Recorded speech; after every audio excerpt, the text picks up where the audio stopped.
Hélène Lederer, bonjour. Bonjour. Alors votre fondation s'adresse en priorité aux jeunes en difficulté.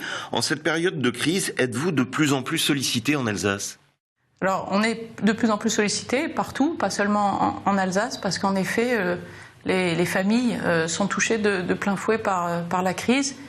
Et nous avons de plus en plus de situations difficiles. Je dirais que les situations que nous avons à accompagner sont surtout de plus en plus lourdes. Alors vous avez organisé il y a quelques jours une braderie solidaire. Est-ce que, comme on l'entend souvent, la solidarité, elle, fonctionne aussi plutôt toujours bien dans notre région, malgré cette crise? Oui, vraiment, les Alsaciens étaient au rendez-vous. Nous avons monté un magasin éphémère, je dirais, sur une journée, avec des produits intéressants. Et du coup, mais aussi, j'ai senti que les gens venaient nous aider pour soutenir les mamans en difficulté. Donc on a même dû fermer avant l'heure annoncée parce qu'on n'avait plus rien à vendre. On a été dévalisés. Alors les apprentis d'Auteuil n'est sans doute pas l'organisme le plus médiatique dans son domaine et pourtant vos 135 collaborateurs s'occupent de 500 enfants en Alsace. Pourquoi cette relative discrétion ? Alors je crois c'est un petit peu dans les gènes de la Fondation peut-être de travailler un peu discrètement. Alors on essaye maintenant de faire un peu mieux connaître notre travail.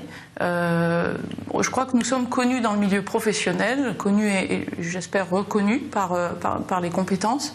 Et puis le grand public nous connaît peut-être pas encore assez. Et c'est une partie de mon travail, peut-être, de faire en sorte que notre notoriété s'améliore. Alors vous êtes une fondation d'origine catholique. Est-ce que c'est restrictif pour vos actions et notamment pour l'accueil de ces jeunes ? Non, bien entendu, l'ADN, les jeunes sont catholiques et nous restons très clairement une fondation qui est basée sur un projet chrétien. En revanche, nous accueillons bien entendu des jeunes de toute origine sociale et confessionnelle.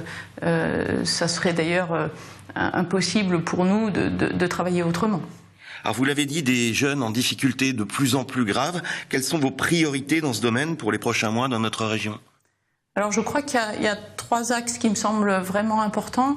Je dirais la lutte contre le décrochage scolaire, qui est une de nos priorités.